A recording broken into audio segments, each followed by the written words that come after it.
اردو ادب میں عید الفطر، جس کے مصنف ڈاکٹر وحید قریشی ہیں، ہم سرگرمی میں اس سبق میں مصنف کا تعارف پڑھیں گے اور اس کے ساتھ ساتھ پڑھائی اور وضاحت ہوگی صفحہ نمبر 42 اور 43 سے۔ اس سے پہلے ہم اپنے گزشتہ لیکچر کا جائزہ لیں گے۔ گزشتہ لیکچر میں نے آپ کو سبق پرستان کی شہزادی، ہم نے اس کی مشق حل کی، جس میں ہم نے سوال نمبر 1 کے الف تا ہ جز حل کیے اور سوال نمبر 8 حل کیا۔ سوال نمبر 3، 5 اور 6 ہم نے اپنی درسی کتاب پر حل کیے۔ ہم نے سبق پرستان کی شہزادی میں دیکھا کہ سبق پرستان کی شہزادی حیت کے اعتبار سے یا صنف ادب کے اعتبار سے داستان ہے۔ داستان کہتے ہیں ایسی کہانی جس کی بنیاد مافوق الفطرت عناصر پر رکھی گئی ہو۔ یعنی داستان سے مراد کیا ہے؟ داستان سے مراد یہ ہے کہ ایسا مقام جہاں پر ہم حقیقت میں نہیں پہنچ سکتے، وہاں ہم اپنے خیال اور فکر کے ذریعے پہنچتے اور قلم بند کرتے ہیں، وہ کیا کہلاتی ہے؟ وہ داستان کہلاتی ہے۔ اور اس میں ہم نے ایک خاتون کی زندگی کے بارے میں پڑھا کہ جنہوں نے اپنی تمام زندگی مشکلات میں گزاری اور اپنی زندگی میں خوشیاں نہ دیکھ سکیں، اور ان خوشیوں کی تلاش میں انہوں نے پرستان کا سفر کیا۔ اشرف صبوحی کی لکھی ہوئی یہ داستان ان کے سبق دہلی کی چند عجیب ہستیاں سے لی گئی تھی۔ اب ہم چلتے ہیں آج کے سبق کی طرف، اور اس سے پہلے ہم اپنے سبق کے مصنف کا تعارف دیکھیں گے۔ سبق کے جو مصنف ہیں وہ ہیں ڈاکٹر وحید قریشی، جو کہ 1925 میں پیدا ہوئے اور 2009 میں ان کا انتقال ہوا۔ کب ان کا انتقال ہوا؟ 2009 میں ان کا انتقال ہوا۔ آپ کی اہم تصانیف میں مطالعہ حالی، جو کہ ڈاکٹر وحید قریشی کی تحریر ہے، اس کے علاوہ شاہ جہاں نامہ، کون سی ہے یہ کتاب کا نام کیا ہے؟ شاہ جہاں نامہ، اور اس کے ساتھ ساتھ مقالات تحقیق، اور اس کے ساتھ ساتھ اقبال اور پاکستانی قومیت خاص اہمیت کی حامل ہیں۔ ڈاکٹر وحید قریشی کو حکومت کی طرف سے ایک خاص اعزاز دیا گیا، جو کہ سویلینز کو دیا جاتا ہے ان کی زندگی میں خاص کارنامے سر انجام دینے پر۔ اور انہیں کس اعزاز سے نوازا گیا؟ جیسا کہ آپ کو تصویر میں نظر آ رہا ہوگا کہ حکومت نے انہیں ان کی اعلیٰ کارکردگی کی بنا پر تمغہ برائے حسن کارکردگی سے نوازا۔ اردو ادب میں عید الفطر سبق جو ہے، اب ہم اس کے بارے میں دیکھیں گے۔ عید جو ہے یہ ہم خوشی کا تہوار مناتے ہیں، خوشی کا ایک ہم دن مناتے ہیں، اسی کے بارے میں ہم پڑھیں گے۔ لیکن اس سے پہلے ہم ذرا ڈاکٹر وحید قریشی کا تعارف پڑھ لیں۔ ڈاکٹر وحید قریشی، جیسا کہ میں آپ کو بھی بتا چکی ہوں کہ 1925 میں پیدا ہوئے اور 2009 میں ان کا انتقال ہوا۔ ڈاکٹر وحید قریشی میاں والی میں پیدا ہوئے۔ کہاں ان کی پیدائش ہوئی؟ میاں والی میں۔ اصل نام عبد الوحید تھا۔ ان کا اصل نام کیا تھا؟ عبد الوحید۔ آپ کو میں نے جب بھی سبق پڑھایا ہے، میں نے آپ کو بتایا ہے کہ آپ نے کیا کرنا ہے۔ آپ نے تمام اہم معلومات کو جو آپ کے سبق میں اور مصنف کے تعارف میں موجود ہے، اسے آپ نے انڈر لائن کرنا ہے یا ہائی لائٹ کرنا ہے، تاکہ ساتھ ساتھ آپ کے ایم سی کیوز تیار ہوتے رہیں۔ تو اگر آپ کو ایم سی کیوز آ جائے ڈاکٹر وحید قریشی کہاں پیدا ہوئے، تو وہ کہاں پیدا ہوئے؟ میاں والی میں۔ اور اگر یہ پوچھا جائے کہ ڈاکٹر وحید قریشی کا اصل نام کیا تھا، تو کیا نام تھا؟ عبد الوحید۔ والد محمد لطیف قریشی محکمہ پولیس میں ملازم تھے۔ کس محکمے میں ملازم تھے؟ محکمہ پولیس میں ان کا تبادلہ ہوتا رہتا تھا، جیسا کہ سرکاری ملازموں کے ساتھ ہوتا ہے کہ وہ مختلف شہروں میں جاتے ہیں، اس لیے ڈاکٹر صاحب کی اسکول کی تعلیم مختلف شہروں میں ہوئی۔ ڈاکٹر صاحب کی جو اسکول کی تعلیم تھی وہ مختلف شہروں میں ہوئی۔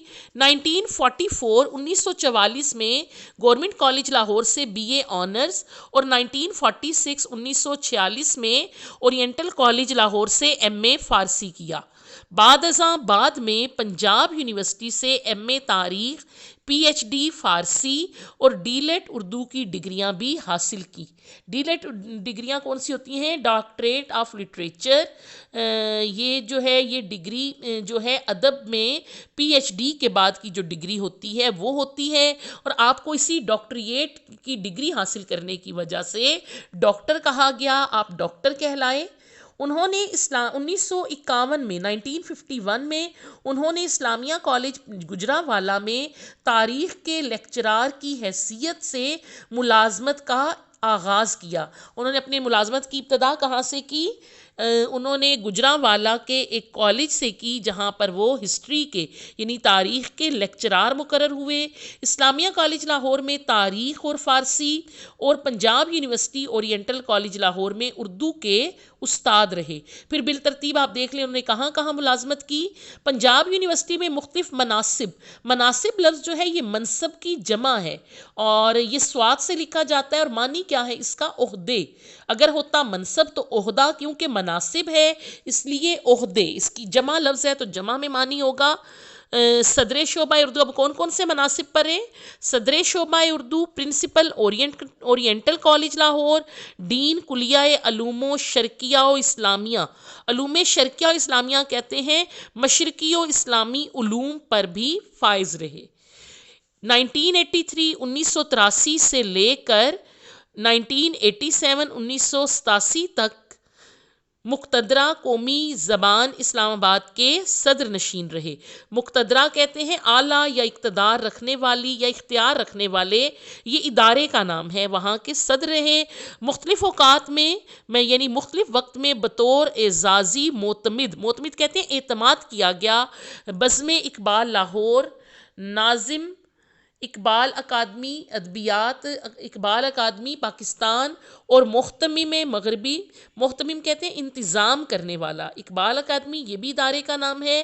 پاکستان اردو اکیڈمی لاہور خدمات سر انجام دی، یعنی اپنے اعلیٰ کارکردگی دکھائی۔ ڈاکٹر وحید قریشی اردو اور فارسی زبان و ادب کے ایک اہم محقق کہتے ہیں تحقیق کرنے والا، اور نقاد ہے، نقاد کہتے ہیں تنقید کرنے والا۔ یہاں نقاد یا تنقید سے مراد کیڑے نکالنا نہیں ہے، بلکہ یہاں اس سے مراد ہے جانچ پڑتال، یعنی ایسی جانچ جو کسی اچھے یا برے، کھرے یا کھوٹے کی تمیز کرنے والی ہو، اسے ہم کیا کہتے ہیں؟ تنقید کہتے ہیں، یعنی کہ وہ نقاد بھی تھے۔ ان کا زیادہ تر سرمایہ ادب، یعنی انہوں نے جو زیادہ ادب لکھا وہ تنقیدی کتب پر مشتمل ہے، یعنی جانچ پڑتال کی کتابوں پر شامل ہے۔ اگرچہ وہ اردو اور فارسی میں شعر بھی کہتے تھے، لیکن ان کی بنیادی حیثیت محقق، تحقیق کرنے والے اور نقاد، اور دوسروں کی لکھی ہوئی یا تحریروں پر اپنی آراء دینے کی ہے۔ ان کے علمی و ادبی کارناموں پر حکومت پاکستان نے انہیں تمغہ برائے حسن کارکردگی، جیسا کہ میں آپ کو ابتدا میں بتا چکی ہوں، اس سے، اور صدارتی اقبال ایوارڈ جو کہ خاص طور پر مصنفین کو دیا جاتا ہے، لکھنے والوں کو دیا جاتا ہے، عطا کیا۔ اب ہم چلتے ہیں ان کی تصانیف کی طرف۔ ان کی تصانیف میں جو انہوں نے کتابیں لکھی، اساسیات اقبال، اس کے بعد ہے نظر غالب، کلاسیکی ادب کا تحقیقی مطالعہ، اقبال اور پاکستانی قومیت، مطالعہ ادبیات فارسی، پاکستان کی نظریاتی بنیادیں، مقالات تحقیق، تنقیدی مطالعے، اردو نثر کے میلانات کا لفظی معنی ہوتا ہے اردو نظم کے رجحان۔ اور آج کا جو ہمارا مضمون ہے، آج کا جو ہمارا سبق ہے اردو ادب میں عید الفطر، وہ بھی ڈاکٹر وحید قریشی کی کتاب اردو نثر کے میلانات سے ہی لیا گیا ہے، اخذ کیا گیا ہے۔ مطالعہ حالی اور میر حسن اور ان کا کارنامہ شامل ہیں۔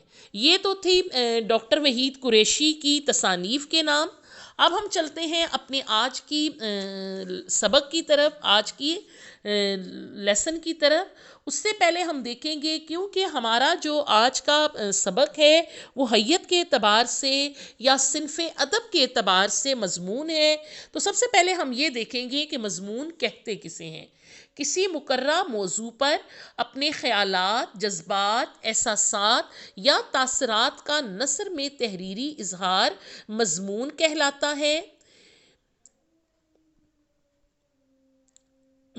موضوع کی کوئی قید نہیں، اس لیے ہر قسم کے موضوعات پر بے شمار مضامین جو ہیں وہ لکھے جاتے رہے ہیں۔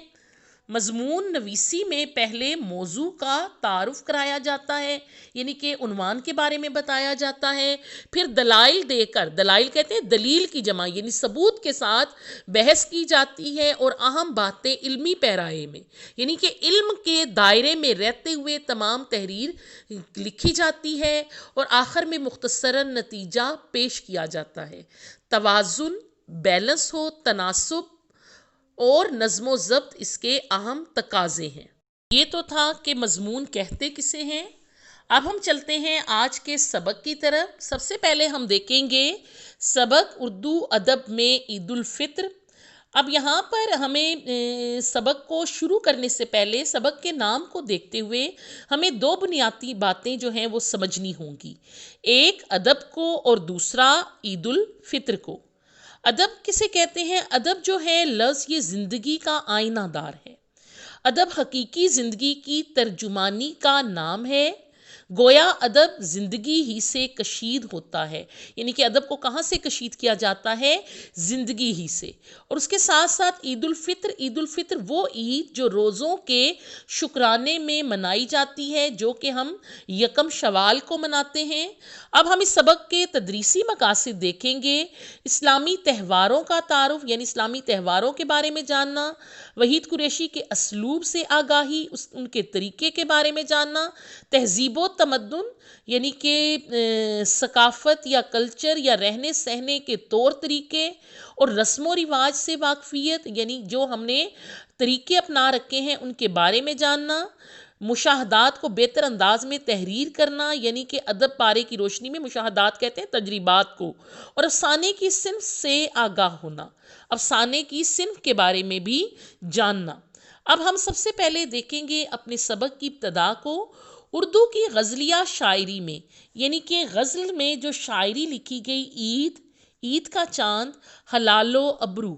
ہلال کہتے ہیں پہلی رات کے چاند کو، ابرو کہتے ہیں بھووں کو۔ یہاں پر اب اس سے مراد کیا ہے؟ یعنی ہلال و ابرو سے مراد یہ ہے کہ چاند کے جیسے ابرو، یہاں ابرو جو کو ہے یعنی بھووں کو ہلال پہلی رات کے چاند سے تشبیہ دی گئی ہے، یعنی ہلال جیسے ابرو۔ محبوب سے روزے عید کی ملاقاتیں، اپنے محبوب سے عید کے دن ملنا، وقت گزارنا اور اس کے متعلقات یعنی اس کے متعلق کی باتیں اہم رہے ہیں۔ یعنی کہ ہم اردو غزل کی جو شاعری ہے اس کو اگر دیکھیں تو وہاں پر عید کا یا عید کے چاند کو زیادہ سے زیادہ کیا رجحان تھا کہ عید کے چاند کو بھی اپنے محبوب کے بھووں سے ملا دینا، اور عید کے دن اپنے محبوب سے مراد کیا ہے؟ اپنے پیاروں سے ملنا اور ان سے ملاقاتیں کرنا، یعنی اسی طرح کی باتیں جو ہیں وہ اہم رہی ہیں۔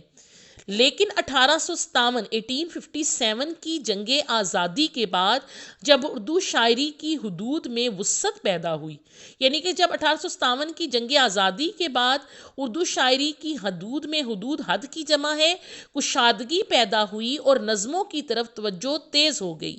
یہ بات تو آپ جانتے ہیں کہ غزل میں ہم محدود بات کرتے ہیں یا محدود عنوان ہوتا ہے، جبکہ شاعری کی صنف نظم میں ایسا کچھ نہیں، وہاں پر بہت زیادہ کشادگی اور وسعت موجود ہے، اور اسی لیے یہاں کیا کہا گیا ہے کہ 1857 کی جنگ آزادی کے بعد شاعری میں جب وسعت پیدا ہوئی اور نظموں کی طرف توجہ زیادہ ہوئی تو عید کے موضوع میں، عید کے عنوان میں بھی اشاراتی اور علامتی امکانات زیادہ اجاگر ہوئے، یعنی کہ نشانی اور ممکن ہونا ظاہر ہوئے۔ ان کے پہلے وہ باتیں جو صرف ذہن میں ہوتی تھیں وہ ہمیں اشاروں کا بنایوں میں ہمیں اشاروں کے میں واضح کی جانے لگی، اور اردو شاعری کو 1857 کے بعد ملی احساسات کی ترجمانی کا وسیلہ بھی بنایا گیا۔ وسیلہ کہتے ہیں ذریعہ، ملی کہتے ہیں ملت کے، یعنی کہ اس سے پہلے جو غزل میں شاعری تھی عید کے چاند پر وہ صرف اور صرف محبوب کی خوبصورتی، یعنی کہ چاند کو بھی محبوب کی خوبصورتی سے ملانے یا اپنے عید کے دن اپنے محبوب یا اپنے پیاروں سے ملاقات کے بارے میں تھی۔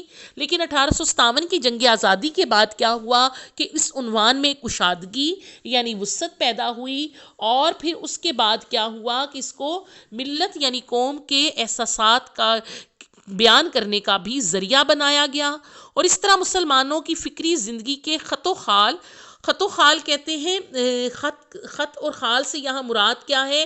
یہ خد و خال نہیں ہے بلکہ خط و خال ہے، اور اس سے یہاں مراد ہے طریقے نے اردو ادب میں اسلامی اقدار و روایات، اقدار قدر کی جمع ہے، یعنی رہن سہن کے طریقے جو ہیں ان میں ان کی پاسداری، ان کے لحاظ کے عمل کو شدید سے شدید تر کر دیا۔ عید الفطر پر نظموں کی کثرت کا سبب بھی یہی ہے۔ اگر ہم عید الفطر کے عنوان پر دیکھیں نظموں کی تعداد، اور اس میں ہمیں بہت زیادہ نظر آتی ہے، اس کی وجہ بھی یہی ہے۔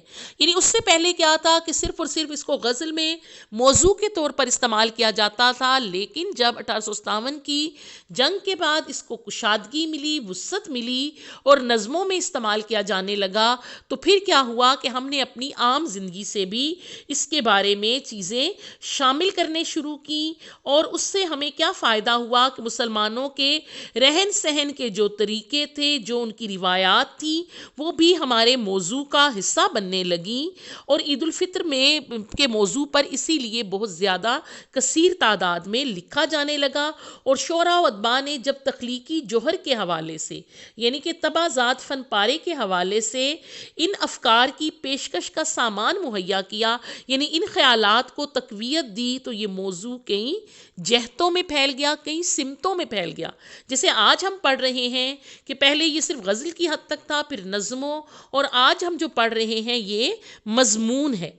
عید کو محض صرف خوشی یا عید کے چاند کو محض سال میں ایک بار جھلک دکھا کر غائب ہونے کے حوالے سے دیکھنے کی بجائے، یعنی کہ پہلے عید کا چاند جو ہے وہ صرف ایک خوشی کا دن جو سال میں ایک دفعہ آتا ہے اس کو منانے کی حد تک تھا، اب اس کے بجائے کیا تھا کہ اسے مسلمانوں کی تہذیبی رہن سہن اور فکری زندگی کے وسیع تر کشادہ جغرافیے سے ملا دیا گیا، جسے عید کے موضوعات میں نئی باریکیاں پیدا کر کے، موضوعات میں موضوع کی جمع یعنی عنوانات میں اس میں باریکیاں پیدا کر کے اسے ادبی خوشی کے ملے جلے جذبات تک لے گئے۔ گلدستہ عید میں موضوعات یعنی عید کے گلدستے میں جو عنوانات تھے، صحن عیدگاہ میں ملاقات اور درون خانہ عید ملن تک محدود نہیں رہے، یعنی کہ پہلے جو موضوعات تھے وہ کیا تھے کہ عیدگاہ میں عید ملنا یا گھر کے اندر، گھر کے اندرونی حصے میں عید کیسے منائی جاتی ہے، وہاں سے پھیل کر بلکہ جذبات کے وسیع رقبوں میں لا کر دکھایا گیا۔ اب جو جذباتی آپ کہیں کہ اس کو وسعت ملی، ان میں جو عنوانات شامل کیے گئے وہ کچھ یوں تھے: مسلمان فیشنیبل خاتون کی ڈائری سے چل کر رسول پاک صلی اللہ علیہ وآلہ وسلم کی عید، کنواری بیٹی کی عید یعنی جس کی ابھی شادی نہیں ہوئی، غیر شادی شدہ سہاگن کی عید، ایک شادی شدہ عورت کی عید، بچوں اور بڑوں کی عید، یعنی یہاں پر بھی دو قسم کا ہے کہ دو طرح کا یا دو قسم کا دوگانی عید، دو طرح کے مقاصد اس سے حاصل کرنا۔ ترکن ماما کی عید، عید اور قرض، عیدی گھر کی مالکہ کی عید، رمضان اور خیرات، یتیموں کی عید تک عید الفطر ہمارے متوسط طبقے اور غریب طبقے کے مسائل و حالات سے منسلک نظر آتی ہے، اس سے جڑی ہوئی نظر آتی ہے۔ اس پیج پر ہم نے دیکھا کہ ہم نے کیا دیکھا ہے کہ اس کا وسیلہ یعنی اظہار کا طریقہ بنایا گیا، اور پھر ہم نے دیکھا کہ کس طرح سے مسلمانوں کے فکری اور جذباتی چیزوں کو، جذبات کو اس کے ساتھ منسلک کیا گیا، جوڑا گیا، اور کس طرح سے یہ ہمارے ارد گرد ہماری زندگیوں میں پھیلتا گیا، اور پھر اس کو ہم نے نظم اور غزل سے نکال کر مضامین کا موضوع بھی بنایا، اور اس کو کس طرح سے پھر وسعت اور کشادگی ملی، اور پھر کون کون سے ایسے موضوعات تھے جن پر لکھا جانے لگا۔ اس کے بعد کیا ہے کہ عید الفطر ہمیں متوسط طبقے اور غریب طبقے، متوسط کہتے ہیں درمیانہ طبقہ، اور غریب طبقے کے مسائل و حالات سے منسلک نظر آتی ہے، جڑی ہوئی نظر آتی ہے۔ اس تمدنی وسعت پذیری کی وجہ سے، اس تہذیبی یا مل کر رہنے کے پھیلاؤ کی وجہ سے موضوع کی جڑیں، یعنی یہ جو عنوان ہے، یہ ہماری ادبی روایات میں پھیل گئی ہیں۔ یعنی کہ یہ عنوان ہماری ادب کی روایت میں، یعنی کہ اگر ہم اپنے ادب کا گزشتہ حصہ دیکھیں تو ہمیں بہت دور تک پھیلی ہوئی نظر آتی ہیں۔ خواجہ حسن نظامی نے کیا کیا کہ دلی کی بربادی کے جو نوحے لکھے، نوحے کہتے ہیں ماتم یا لاش پر چلا کر رونا، یعنی انہوں نے جو دلی کی بربادی کے پر ماتم کنا ہے یا اس کے بارے میں لکھا، ان میں دولت و عزت سے محروم ہونے والے شہزادوں اور شہزادیوں کی کسمہ پرسی کہتے ہیں غربت میں عید بسر کرنے کا ذکر اہمیت رکھتا ہے۔ یعنی کہ انہوں نے جو دلی کی بربادی پر ماتم کیا ہے، لکھا ہے، نوحہ کہتے ہیں ان کے بارے میں رونا چلا کر یا اس پر اپنی افسوس کا اظہار کرنا، اور اس میں انہوں نے کیا کیا ہے کہ دلی کے وہ شہزادے شہزادیاں جو کہ غربت کی زندگی بسر کر رہے ہیں، ان کا ہمیں خاص طور پر ذکر نظر آتا ہے۔ اس روایت کا آغاز سر سید احمد خان سے ہوتا ہے۔ کس نے اس روایت کا آغاز کیا؟ سر سید احمد خان، جنہوں نے مسلمانان ہند کی عید، مسلمانان ہند کہتے ہیں ہندوستان کے مسلمانوں کی عید کے عنوان سے، کے موضوع سے مسلمانوں کی معاشرتی زندگی کی خامیوں یعنی برائیوں کو بیان کرنے کے علاوہ ان کی غریبی کے نقشے بھی تفصیل کے ساتھ بیان کیے۔ کس نے سب سے پہلے کیے؟ سر سید احمد خان نے۔ حسن نظامی کے موضوعات میں، یعنی انہوں نے جو عنوانات لکھے، ان میں عظمت رفتہ کی یاد، یعنی گزرے ہوئے دور کی شان و شوکت عید کو علامتی حوالہ عطا کرتی ہے، یعنی اسے نشانی کے طور پر واضح کرتی ہے۔ یتیم شہزادے کی عید گاہ ماں غریباں کوئے یار تو، دینی جذبات کی شدت اور مذہبی امور سے گہری وابستگی کو ظاہر کرتے ہیں۔ وہ گہری وابستگی کو، یعنی کہ وہ ہمارے مذہب کے ساتھ، ہماری اصل کے ساتھ ہم بہت دور تک جڑے ہوئے ہیں، ان کا اس سے دلی لگاؤ ہے، رشتہ ہے۔ ان نثر پاروں کے اثرات ہماری شعری روایات پر بھی پڑتے ہیں کہ ان نثر پاروں سے ہماری شعری روایات جو ہیں اس میں بھی تبدیلی واقع ہوئی، اس کے اوپر بھی خاص اثر ہمیں نظر آتا ہے۔ حالی کی نظم تہنیت عید الفطر، یعنی کہ حالی کی نظم جو ہے، تہنیت کہتے ہیں مبارکباد، عید الفطر کی مبارکباد ان کی نظم کا عنوان ہے۔ یہ میں خوشی کے جذبات کی عکاسی ترجمانی کے علاوہ عید کو مذہبی اقدار سے بھی ہم آہنگ کیا گیا ہے، یعنی کہ عید کو مذہبی قدروں کے ساتھ، اقدار و روایات کے ساتھ جوڑ دیا گیا ہے، ان میں ربط پیدا کیا گیا ہے۔ یہاں پر دیکھیں ایک بند ہے، ماہ سیام گیا اور روزے عید آیا، یعنی کہ چاند کا مہینہ گیا اور عید کا دن آیا، خوشی کی عید کا حق ہر کوئی بجا لایا، یعنی کہ یہ خوشی کی جو عید ہے اسے سب نے اپنے خاص طریقے سے ادا کیا، یعنی خوشی منائی، کیا ہے شکر خداوند روزہ داروں نے، یعنی کہ جو روزہ دار تھے، جو روزے رکھتے تھے، انہوں نے اپنے رب کا، اپنے خدا کا شکر ادا کیا کہ اپنے صبر کا انعام ہم نے بھر پایا، یعنی کہ جو ہم نے پورا مہینہ صبر کیا بغیر کھائے پیے، اللہ تعالیٰ نے اس کے انعام کے طور پر ہمیں یہ عید کا دن عطا کیا ہے۔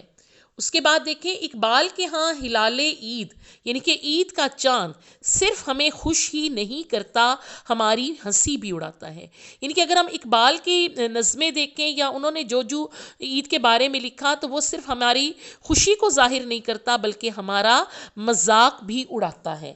یتیموں کی عید کے بارے میں اقبال اس رویے کی عکاسی کرتے ہیں، اس رویے کی ترجمانی کرتے ہیں جس پر نثر نگار بھی خامہ فرسائی کرتے رہے ہیں، یعنی انہوں نے وہ خاص عنوان بیان کیا کہ جس کے اوپر خامہ فرسائی کہتے ہیں تحریر کرنا، یا لکھنا یعنی جس پر نثر لکھنے والوں نے بھی لکھا ہے۔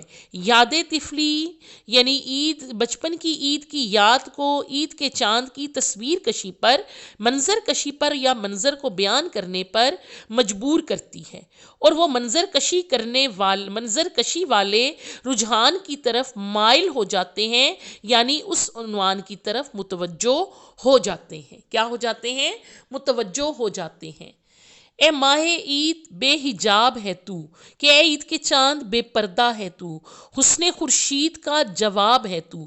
خورشید کہتے ہیں سورج کو، حسن کہتے ہیں خوبصورتی کو، یعنی کہ چاند جو بہت خوبصورت ہے اس کا تو جواب ہے، یعنی کہ اس خوبصورتی کے جواب میں تو خوبصورت ہے۔ تو کمند غزال شادی ہے، کمند کہتے ہیں پھندا، غزال کہتے ہیں ہرن کو، شادی کہتے ہیں خوشی کو۔ تو کمند غزال شادی ہے، لذت افزائے شور طفلی ہے۔ لذت کہتے ہیں رغبت، یا آپ اس سے کہہ سکتے ہیں کہ لذت سے مراد یہاں پر جو ہے، ویسے تو ہم لذت ذائقے کو کہتے ہیں، یہاں اس سے مراد کیا ہے کہ ہم نے اس سے بچپن میں جو ہم نے بچے کے بڑھتا ہوا شور تھا، کہ ہم اس لذت افزائے شور طفلی ہے کہ ہم اس بچپن کی یاد کی خوشی آج بھی منا رہے ہیں، ہم اس سے آج بھی لطف اندوز ہو رہے ہیں۔ تو یہاں تک آج آپ کو میں نے کروایا ہے صفحہ نمبر 43 تک۔ یہاں تک پڑھنے کے بعد انشاءاللہ کل ہم اس سے آگے پڑھیں گے، یعنی ہم لیکچر نمبر 20 میں اپنا یہ سبق مکمل کریں گے۔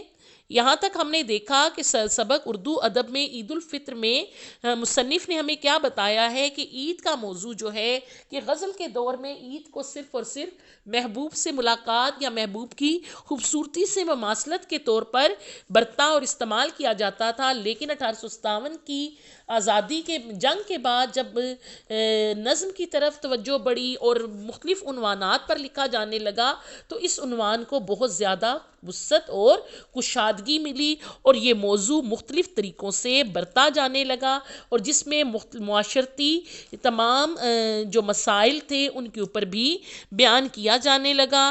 اس میں ہم نے دیکھا کہ خواجہ حسن نظامی نے دلی کی جو بربادی کے نوحے لکھے، اس میں انہوں نے اس وقت جو شہزادے اور شہزادیاں جو کہ غربت کی زندگی گزار رہے تھے ان کے بارے میں لکھا۔ اس کے علاوہ سر سید احمد خان نے مسلمانان ہند کی عید کے حوالے سے مسلمانوں کی معاشرتی زندگی کی خامیوں کو بیان کیا، ان کی غریبی کے نقشے بھی تفصیل سے بیان کیے۔